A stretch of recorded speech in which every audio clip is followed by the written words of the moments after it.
Hi guys, this is Dr. Aeronautics and this is XR-2 tutorial 7, orbiter tutorials number 22 on flying the XR-2 to dock with the International Space Station. So if you haven't heard, this is a docking tutorial.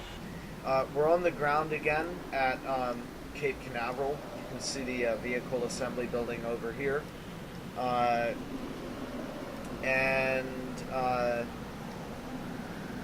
We are using the Angel Silver skin.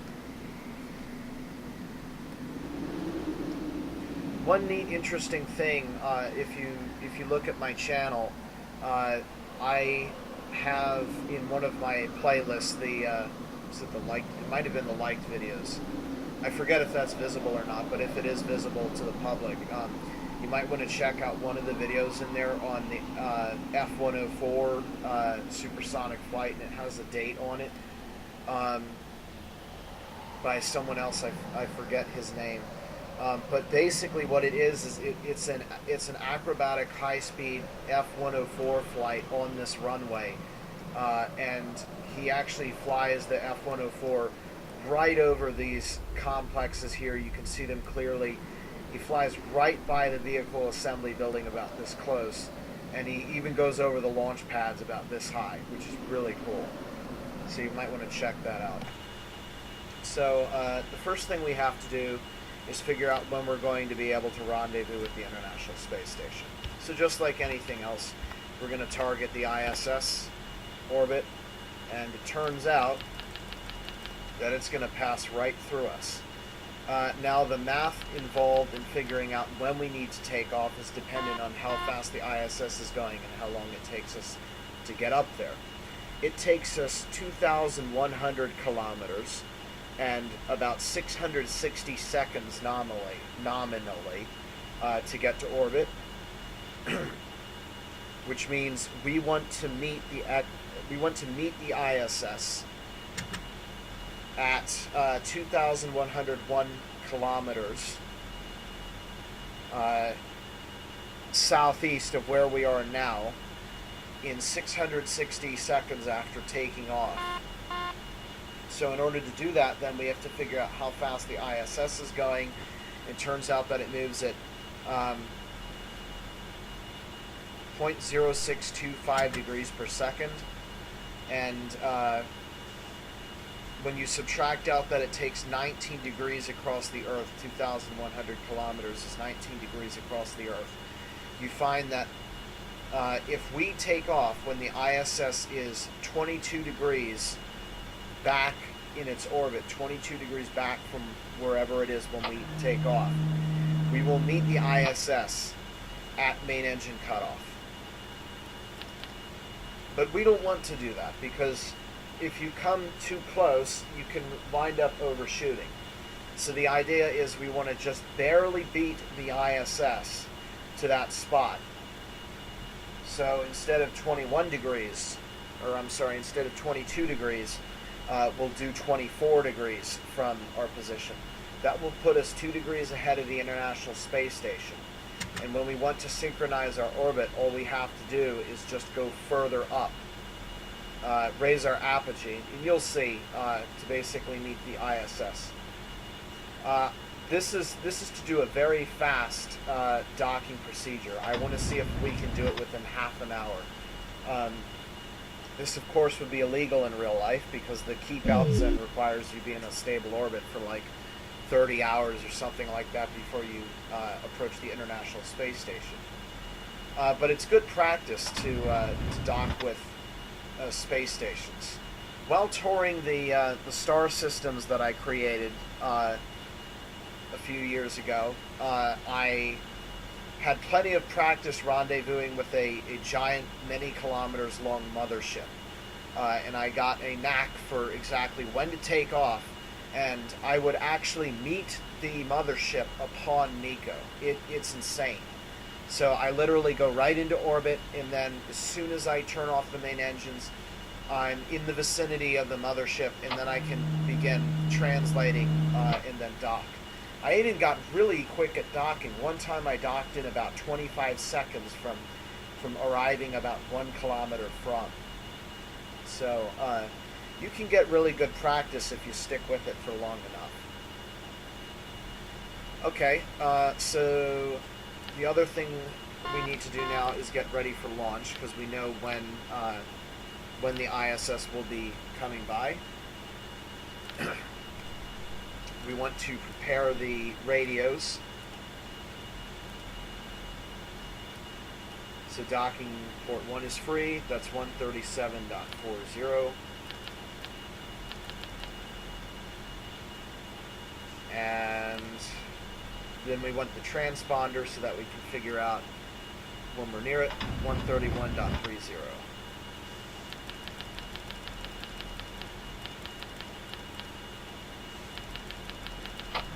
Okay. So we should be good to go now, assuming docking is set to VOR1, or NAV1, right? Okay, good. So that is set. We can deselect the target base, it just gets in the way. We'll go ahead and put that on Fahrenheit now, and we'll go ahead and turn our primary, secondary, and tertiary HUDs on, and we can turn our lights on as well. You can see here we're now cooling. We have just about full tanks and full oxygen. Okay, this is everything that we can do now to get ready until when the spacecraft actually comes closer. So I'm now going to fast forward time to 10x while we wait for this to happen. And while the ISS is beginning to move into position, I'm going to figure out exactly where it is 22 degrees is from the orbit, and perhaps I should be thinking about that right now.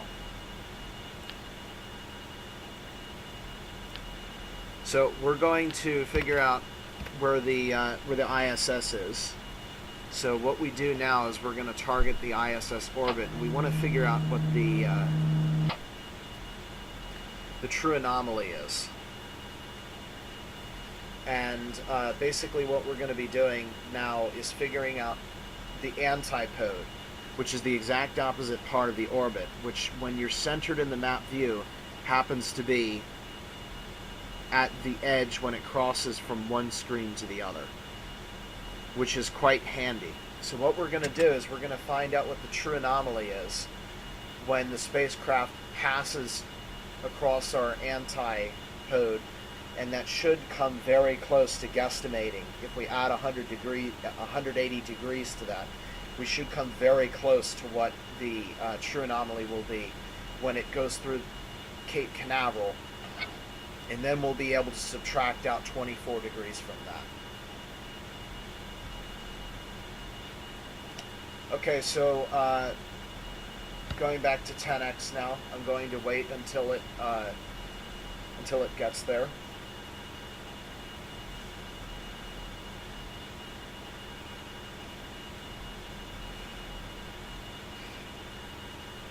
Okay, we're coming up on it, and any moment now.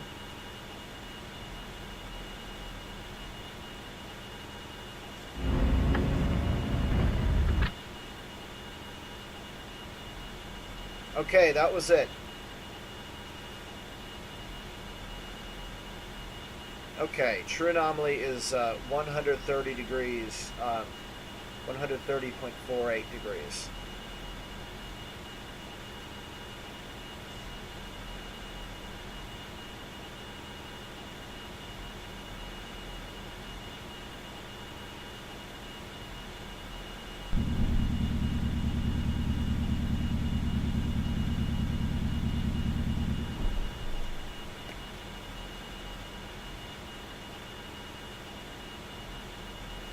Thinking we could use longitude periapsis, but that's not one of the normal orbital elements I'm familiar with. Okay, so I adjusted the field of view. I believe this value here means the longitude of periapsis, which is where the spacecraft is relative to the periapsis. I hope that is the case, because if so, then we can just use that value. Going back to 10x now.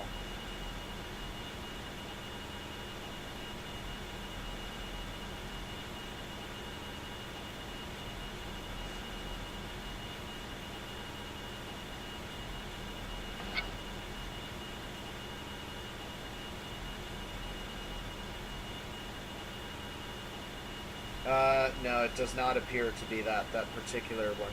Okay, so true anomaly was 130.48 degrees.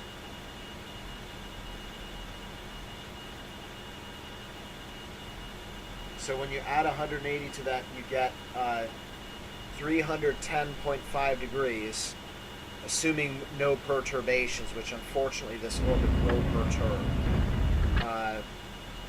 It says that Cape Canaveral is under 310.5 degrees of true anomaly. And when you subtract out 24 degrees, that means we take off when the ISS is at its 286.5 degree true anomaly. Of course, that's assuming no perturbations, and well, the orbit's kind of perturbing like crazy. So it's a little bit more difficult than that, but we're going to see if we can stick with that, and I'll make a guess as to whether or not that's right or wrong as it's approaching. So we're set to go to 100 times regular rate. So there is 100.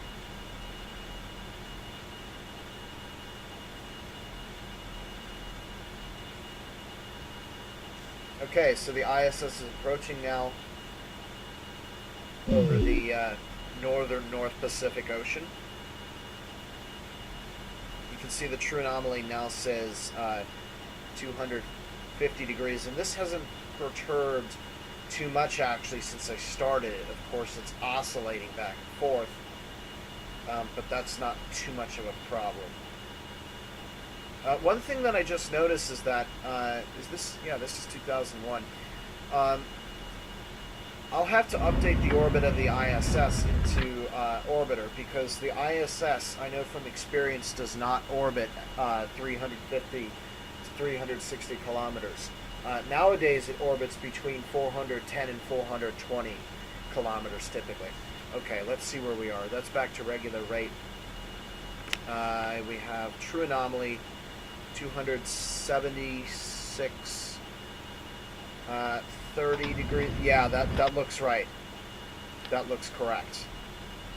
Okay, so we're going to take off when this says 286.5 degrees true anomaly, which means it's now time to finalize. We're turning on our auxiliary power unit in preparation for takeoff. We're now going to close our cabin hatch.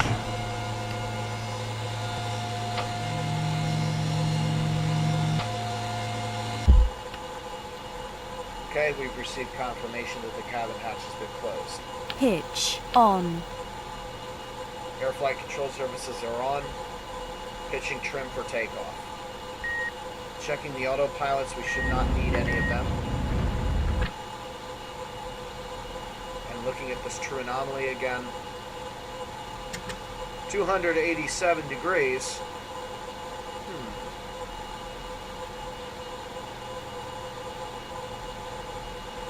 Well, if that's the case, then we were supposed to take off already. Although I think this is perturbing enough that it's actually causing a problem with that. But either way, we should take off now, because we don't want to get stuck behind the ISS, because then it takes long. Using onboard O2. Okay, so the coolant has been disconnected. Warning, re-entry check failed. And so I did a re-entry check just to make sure that we were ready for takeoff. The only thing open was the landing gear, which it should be. The landing gear isn't open, we have a problem. Right now, this says it's time to take off, so we're going to go ahead and take off now. We need to Oh, is that actually going to target my aligned plane thing? If I could guesstimate that, that's going to be about 135 degrees. We're going to open up aligned planes. We have targeted the ISS now. So we're going to go ahead and zoom this in and taking off in 3, 2, 1, now. 100 knots. V1. Let's go ahead and put this back to Rotate. surface. Lift off. Pause the brake, gear up. up, throttling back. Gear up and locked. This time we're actually turning left.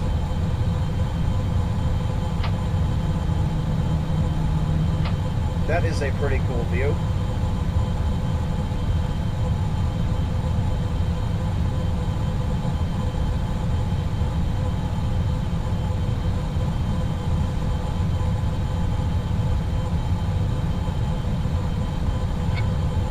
Throttling up now for orbit and pitching up to the nominal 30 degrees.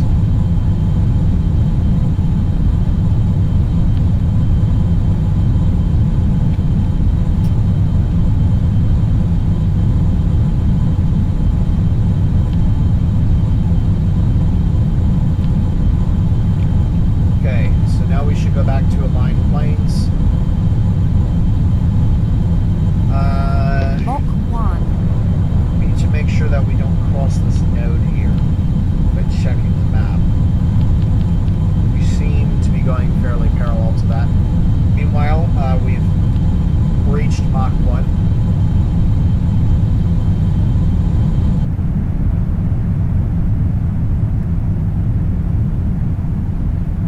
We're going straight up from the runway at a steep angle. 35,000 feet in altitude.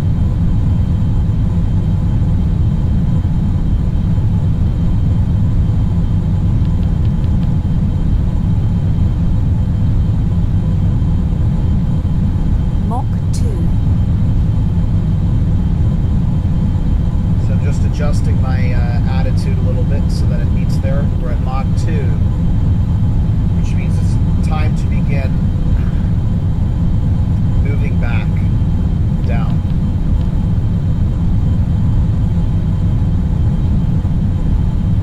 Temperatures are going hot, we're going to Celsius. Mach 3.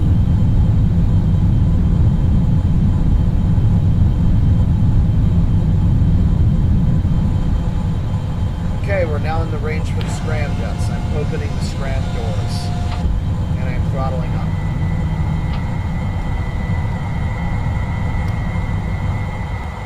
Scram engines now have enough power to accelerate the ship by themselves, so I've cut the main engines off. We're at 86,000 feet. I'm going to level off now.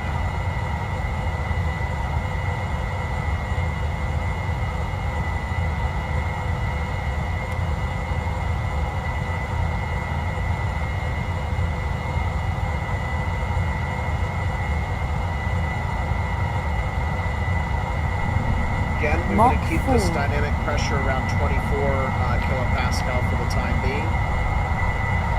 We could also do with just a little bit of right bank. Okay, we're going high.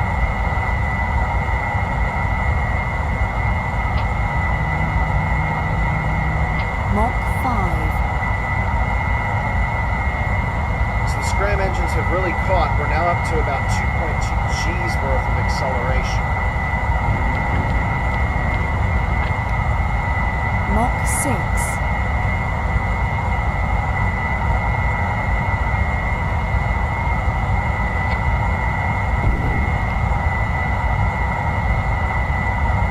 Mach 7. Dynamic pressure is about where it should be and the efficiency is growing.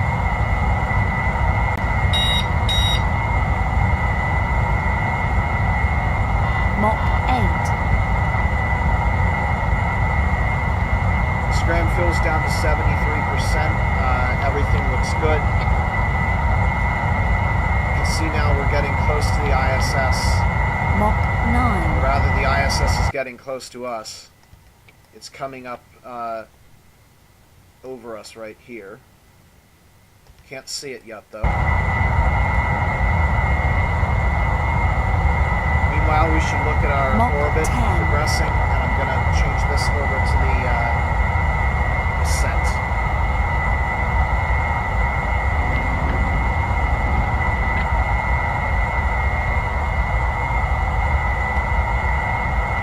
Mach 11. Okay, the dynamic pressure is getting a little bit on the low side, so we're going to start moving down.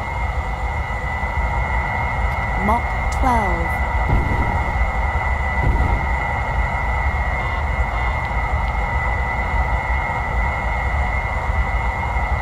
We should be closer to about 8 kilopascal right now for the scram engines. Mach 13.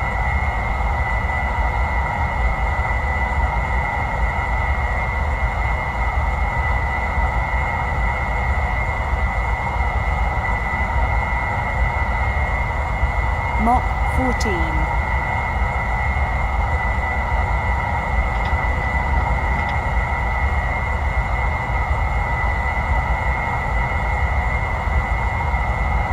We ought to be actually close enough right now that we could actually track Mach the 15. ISS right now using the radios. Yes, and we can indeed pick up the ISS transponder. It's 615 kilometers away. Information. Closing. APU Mach fuel 16. 90%. Oops, wrong one.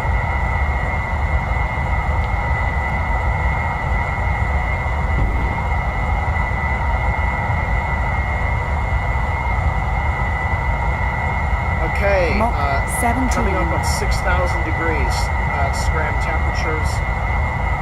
We want to try and get the dynamic pressure to trend down to 4 now. 4 kilopascal. Mach 18.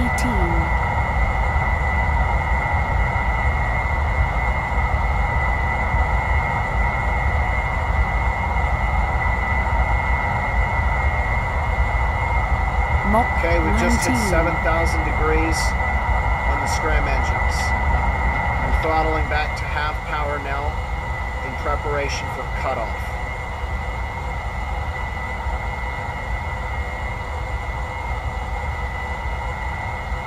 Mach 20. Temps are yellow, we're shutting down now. Closing the scram doors.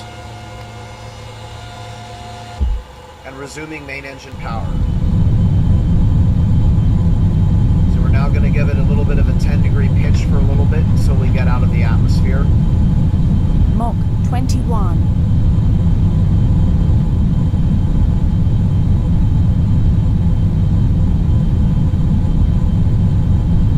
Mach 22.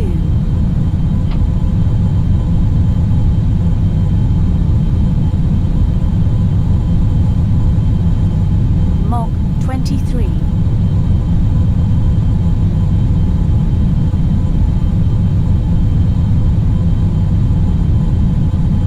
Mach 24.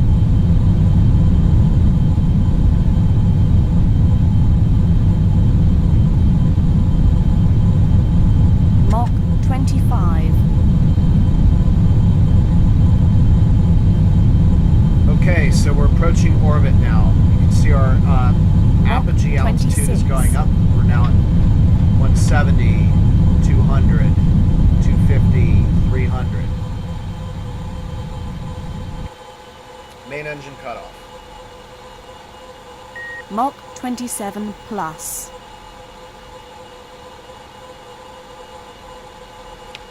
Okay, we did that really well. Here is the ISS right now.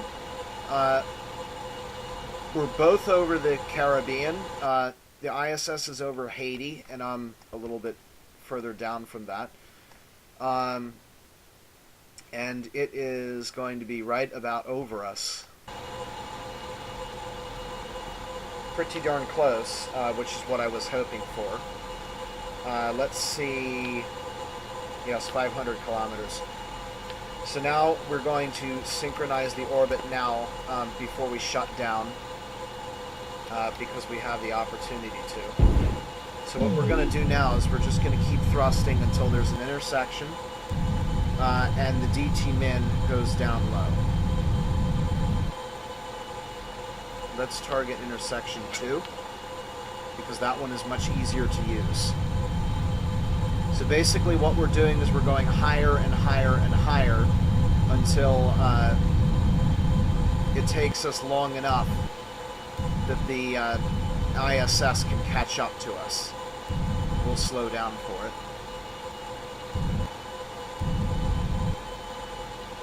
Okay, that's going to move around as stuff perturbs. Let's go ahead and switch that over to Celsius.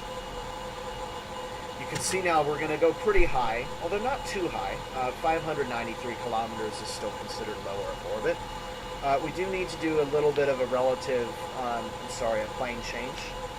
So we can look at that right now. It's going to be a long time until the descending node. And you can see we've flown that ascent quite well. We still have about 63% of main fuel left. And so with that, put the spacecraft into our rotation orbit HUD. off. Turn off the air flight control services. Go to green. Change the orbit.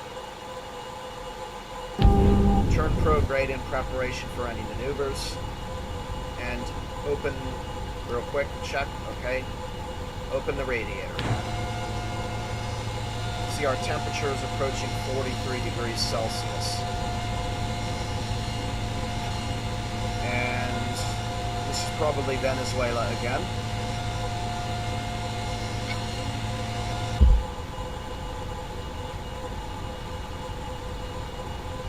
Yes, it is Venezuela. Okay, temperatures are falling out, so I've gone back to Kelvin. Let's just give a quick check and make sure that there's no draws on the APU.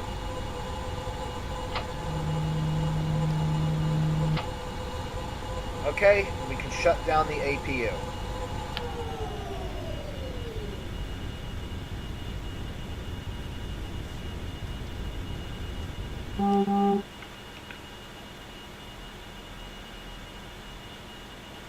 Okay, we're in orbit now, a stable orbital configuration, and are ready to do maneuvers. Let's see what the solar system looks like today. So we got Mercury on the right side of the sun and Venus on the left. Of course, it's that always 2001. I should start using current dates because that's actually more interesting. Because I know where the planets are nowadays at the current date. I'm not sure about 2001. Okay, the next maneuver that's going to happen is a plane change. So let's just go ahead and check on that our temperatures are coming down. They are. So we're going to go to 10 times the regular rate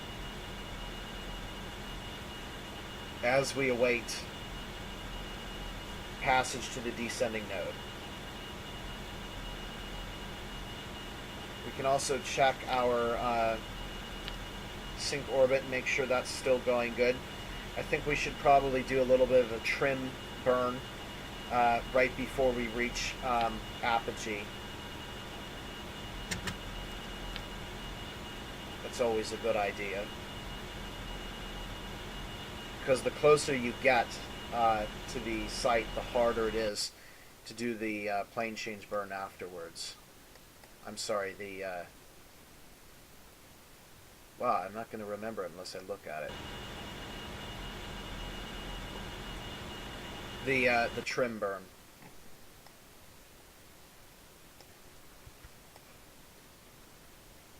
So we're over the Central Atlantic Ocean now. I'm just looking for the Central Atlantic islands, like Ascension Island, St. Helena, other ones like that. We're still cruising around at about 10 times the regular rate.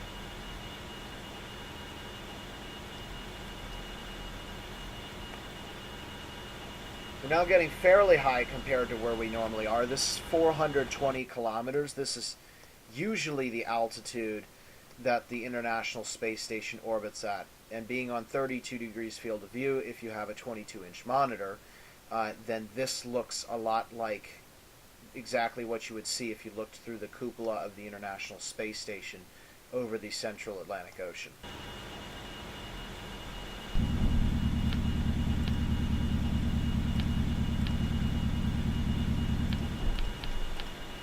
Oh wow, no, we've gone south. Wait, what? How in the... Okay, so our orbital track from there is erased somehow. I'm sorry, this isn't the central Atlantic Ocean, this is the South Atlantic. I didn't realize we had drifted that far south already. I thought we were still above the equator. Oh, but anyways, going back to 10 times the regular rate, and I'm going to go to check on the orbit.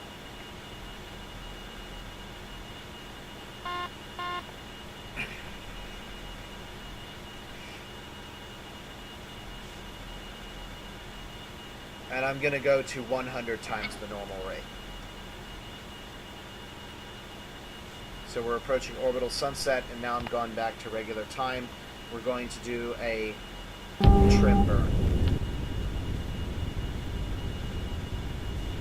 And this is to get the... oh, wow, that's pretty good. Translation. I'm going to try and use the reaction control system instead to do this one. Oh, yeah, that's going to work. So I'm firing the these engines back here. Remember, I told you these are those two little RCS jets.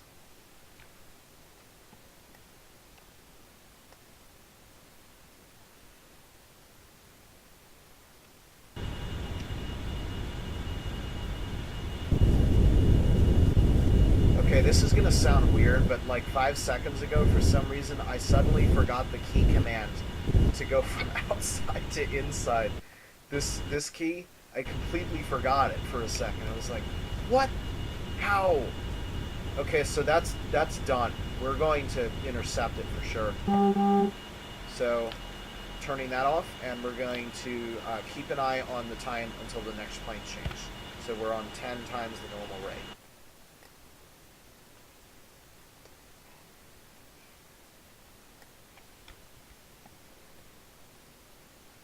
Looks like we're over the central Indian Ocean now.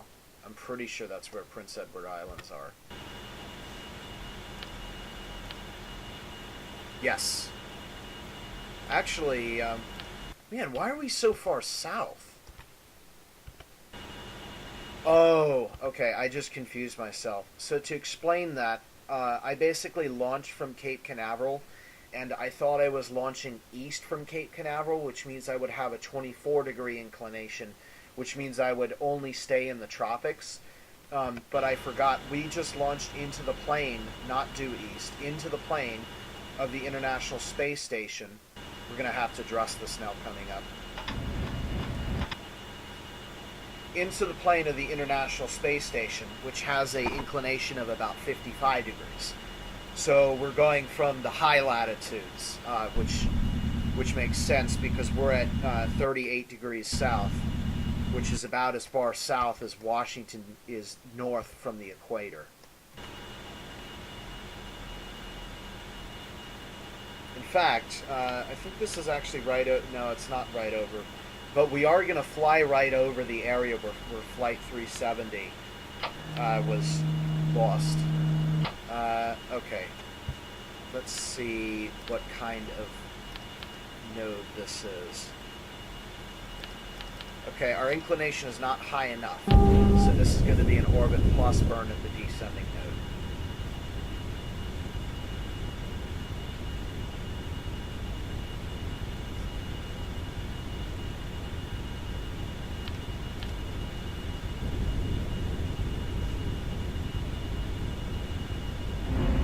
It says here we're only going to need 15 seconds to do this burn. So, we're going to go ahead and do that at 8.5 seconds. because when you burn, there's the 1/2 coefficient of acceleration that you have to worry about. We're going to go to 10 times the normal rate until we get down to about 60 seconds from.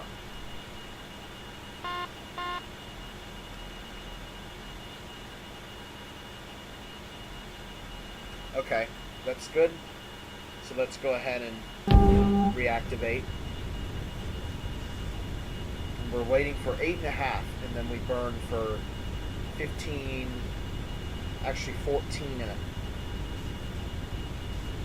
So more like 8.25 seconds. Okay, so 8.25 is when we burn instead.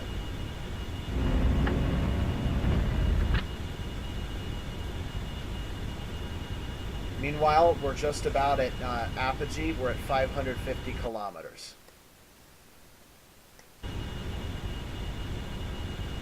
Okay, here we come.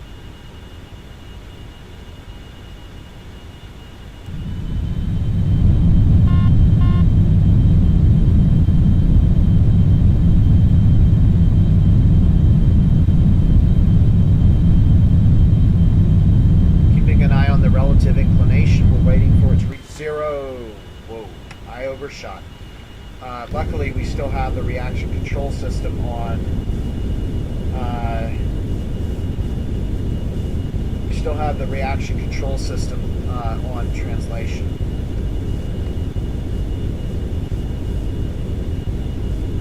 Huh. Usually I throttle down in anticipation for those, but I missed it this time.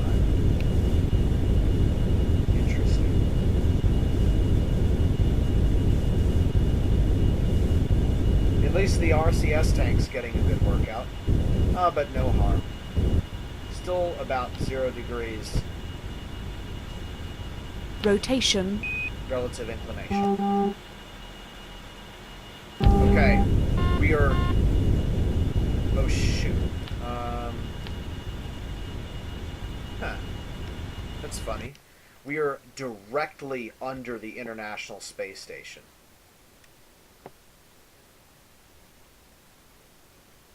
How can I not see it yet?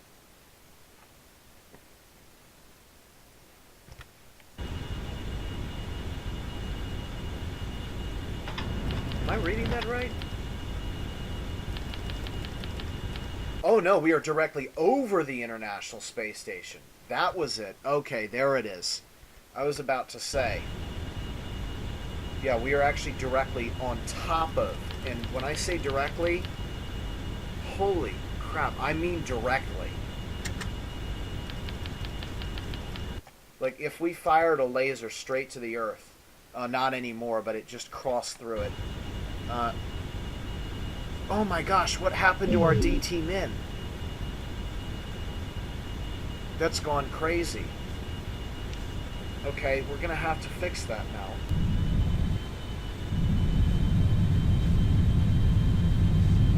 Oh man, that's bad. What in the world happened?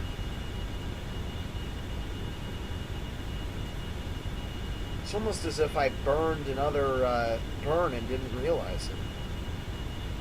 Or maybe it happened when we did the relative inclination change. That's bad. Because this is actually where we were supposed to meet.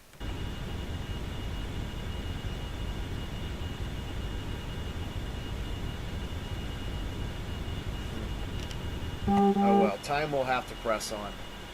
So we're going to go to 10 times the normal rate. By the way, this is the northeastern Indian Ocean. This is about where Flight 370 was lost. But there's nothing to see now because it's night.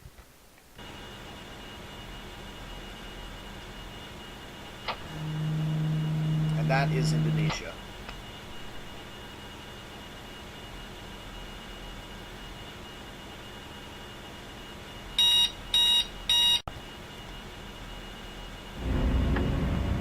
Oh man, this is gonna suck.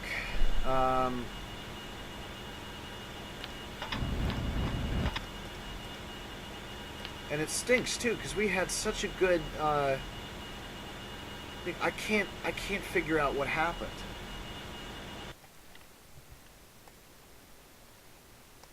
That's so weird.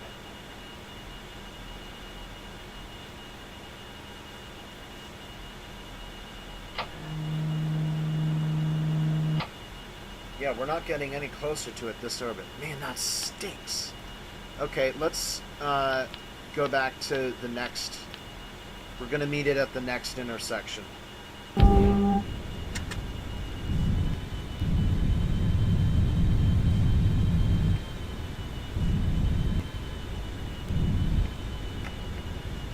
No, I want 0.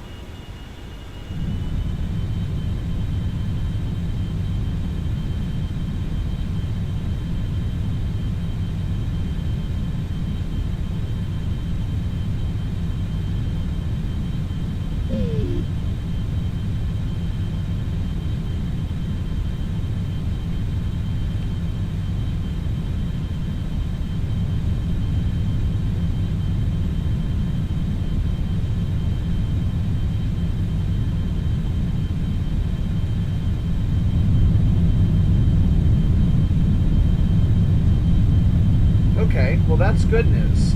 This is a little bit more expensive than I wanted to... actually, hang on a second.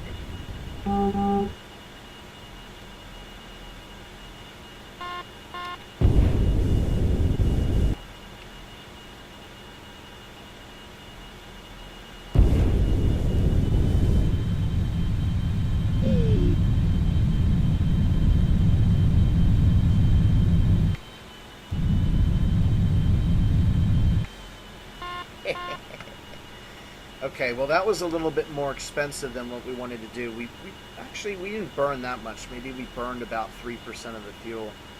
I honestly can't tell you what happened when the orbit did that weird thing. I guess it had to do with the intersection time caused by the relative inclination being different or something. I've never had that happen to me before when I've done a relative inclination burn. But it doesn't matter anyway, because we're going to meet the ISS in just a couple minutes within a full burn, or within a full orbit like we wanted. We're going to also be coming in very fast, but I said heck no, and we're going to be doing what I wanted, and that is meeting the International Space Station on time. Which means we are now done with orbital maneuvers. So let's go ahead and switch over to docking mode now. We want to turn retrograde from the International Space Station because we have relative velocity that is actually quite high.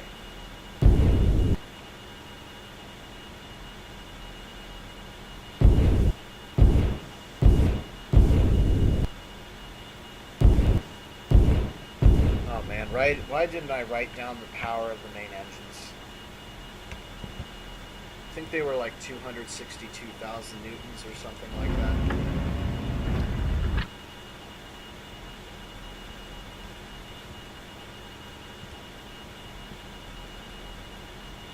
$10 meters per second out of the main engines? Nope, 22. Okay. Well, that helps. It was wasteful, but it helps.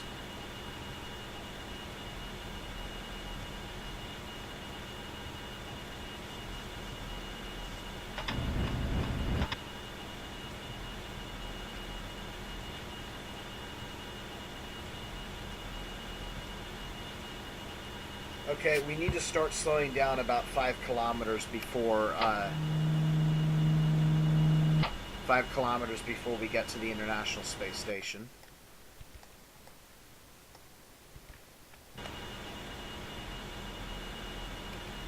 So I'm going to 10 times the normal rate until that happens.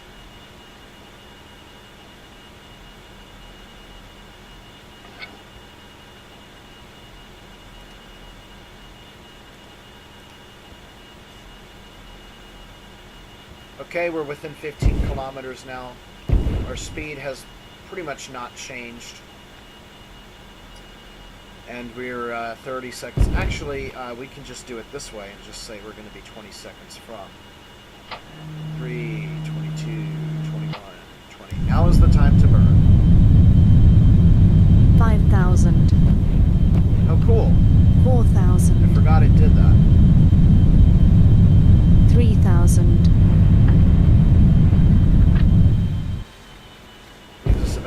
seconds. 2,000.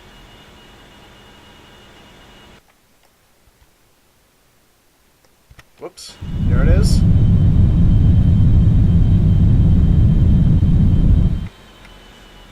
Ha! You nearly got away from me, you did.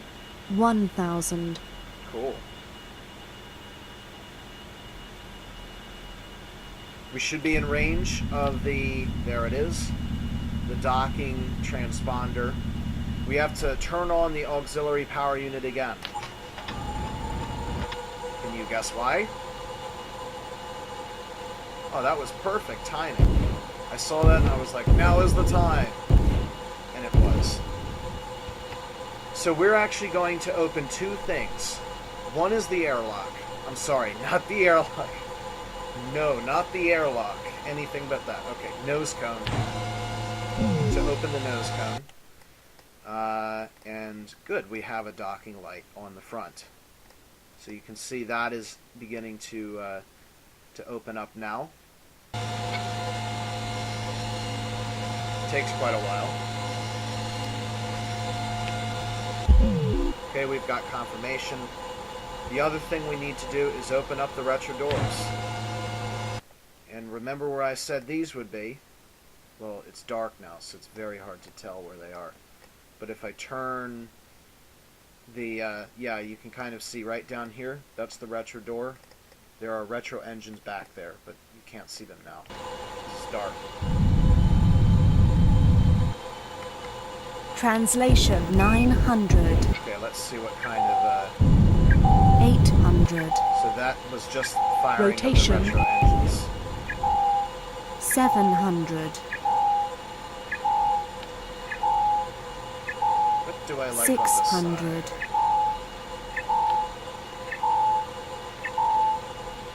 500. So I'm going to fire the retrograde engines real quick and you'll be able to see where they are. 400. So those are the retrograde engines right there.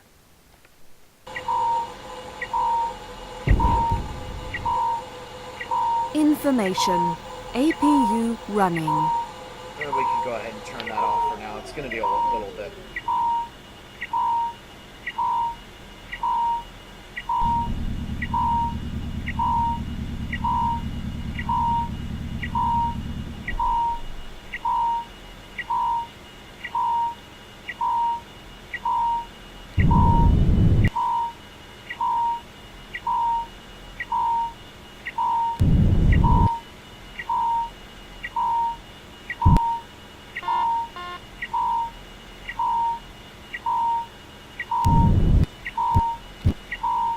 Okay. We can now face the International Space Station.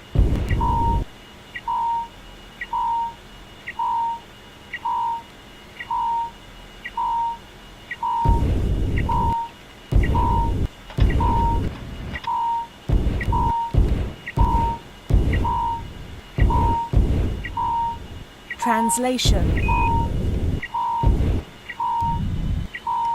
Rotation.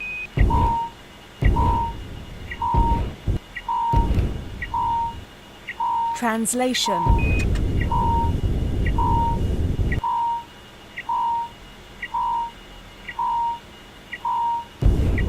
$300. Rotation. Translation. And now that we are in the final stage of docking, there is the docking HUD.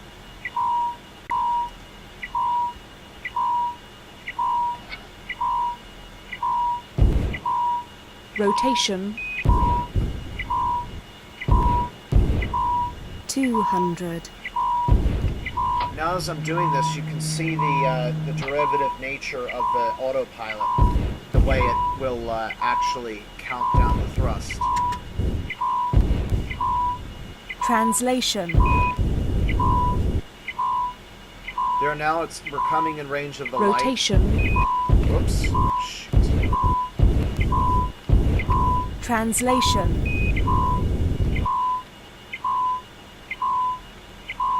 $100. Rotation. I'm I'm actually doing a visual right 75. now. Translation. Rotation.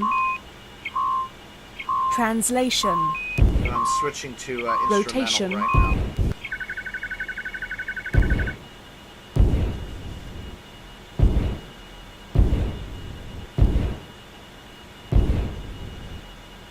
Translation. 50.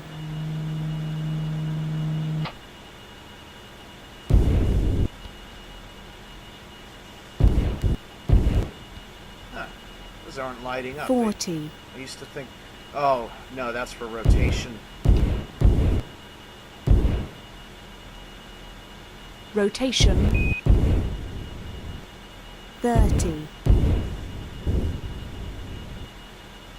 Translation.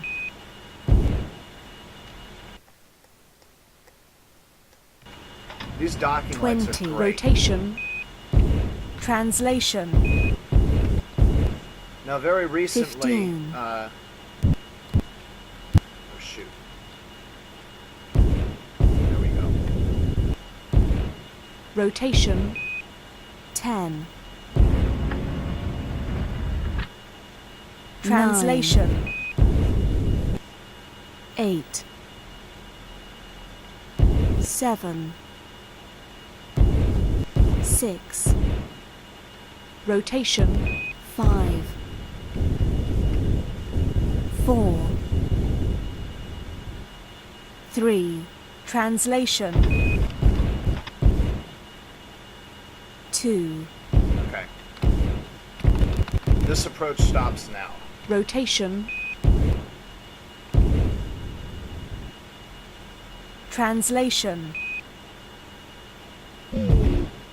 2.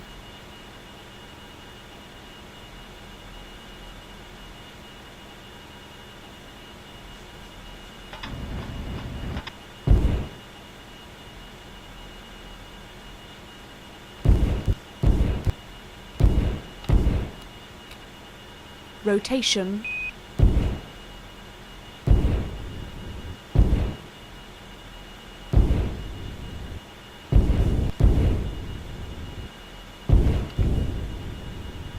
Translation. 2.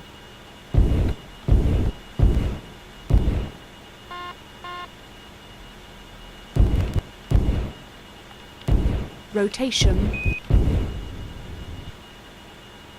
Translation. Rotation.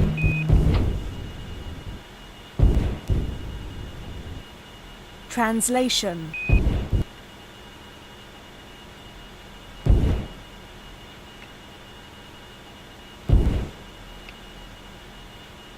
Rotation.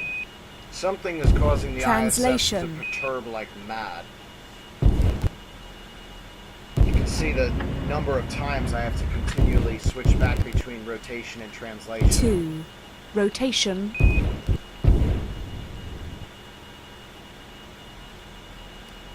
1. Translation. Rotation. Contact. There we go. 18 Houston, we show capture and hard dock. Congratulations. Okay, so the XR-2 has been docked. We're going to go ahead and close the retro doors. Let's check on the coolant temperature. That's pretty much cooled down. Now, if you'll actually look, we have the radiator open, and it's actually not going down from here, and it's because the APU generates so much fuel, it's difficult to control, to cool the systems. So we're going to power off the HUDs. Off. And we can open the airlock doors now.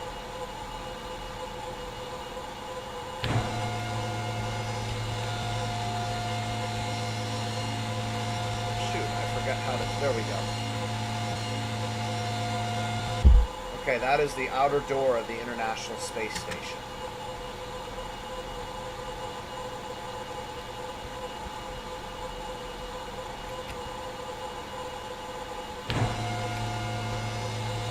Using external O2. You better hope we are, because we just opened both airlock doors. So now, unlike the old Delta glider, this has actually simulated our connection with the International Space Station, and we're not using oxygen. We're using its oxygen. Does that make us a parasite? I don't know.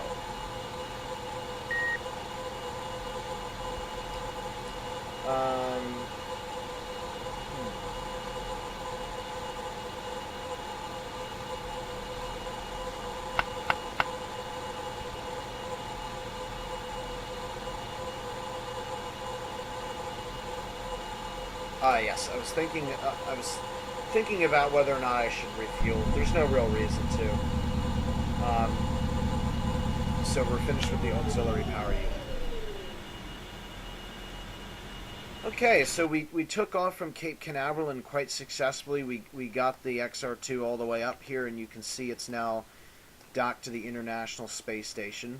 This is what it looks like when it's docked with the ISS. It's the middle of the night right now. So the next tutorial will be where we take the XR-2 to the moon. And it's probably going to be one of the very few tutorials you'll see take the XR-2 to an airless world. I prefer using the XR-2 when there's a thick atmosphere, like if I go to Titan or... there's actually not that many, now that I think about it. Titan or Venus, or sometimes even I take the XR-2 to Jupiter as well. The XR-2 is actually pretty good for Europa, but now the Delta Glider 4 is probably even better for Europa now that I think about it. It's more suited for atmospheric flight, the XR-2. So I will see you guys next time for the tutorial to go to the moon. So this has been the docking tutorial, and I will see you guys next time. Bye.